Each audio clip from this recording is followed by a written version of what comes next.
Bonjour les élèves, dans cette vidéo, on va apprendre à résoudre des énigmes. Quand on se sent perdu, il y a toujours une solution, c'est de relire le protocole et de le suivre pas à pas. Il vous aidera à vous orienter justement quand vous vous sentez perdu.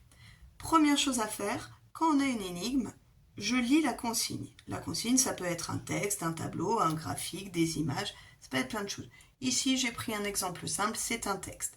Donc, première chose à faire, je lis la consigne. Dans la classe, il y a 18 externes et 16 demi-pensionnaires. Combien y a-t-il d'élèves en tout? Deuxième étape, j'entoure les mots que je ne comprends pas. Effectivement, là, la consigne est simple, mais il y aura d'autres consignes qui peuvent contenir des mots qui vont vous poser problème.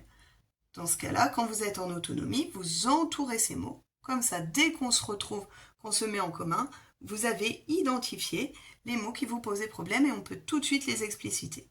Troisième étape, j'identifie la question ou ce qu'il faut faire en le ou la surlignant en jaune. Dans cette consigne, qu'est-ce que je cherche? Je cherche combien il y a d'élèves en tout. Donc c'est ça qu'il va falloir que je cherche, que je trouve à la fin le nombre total d'élèves. Donc je le surligne en jaune.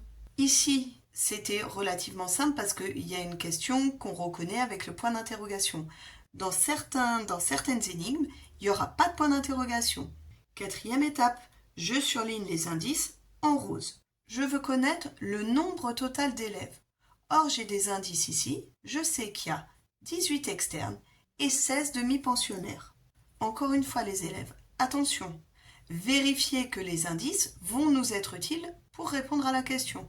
Comme on l'a vu en classe, il y a parfois des cas où il y a une question, mais les indices ne nous permettent pas d'y répondre. Donc, ne vous faites pas piéger. Cinquième étape, j'essaie de résoudre l'énigme avec du matériel, des schémas, des dessins. Certains parmi vous n'auront pas besoin de cette et passeront directement à l'étape « Je peux faire un calcul ». Mais attention, si on est bloqué, là, cette étape est très importante. Donc, vous savez qu'en classe, il y a toujours du matériel, vous pouvez dessiner, vous pouvez faire des schémas. C'est ce qu'on va essayer de faire maintenant. Donc, on nous dit que dans la classe, il y a 18 externes et 16 demi-pensionnaires. Ces deux nombres, je vais les matérialiser par des cubes.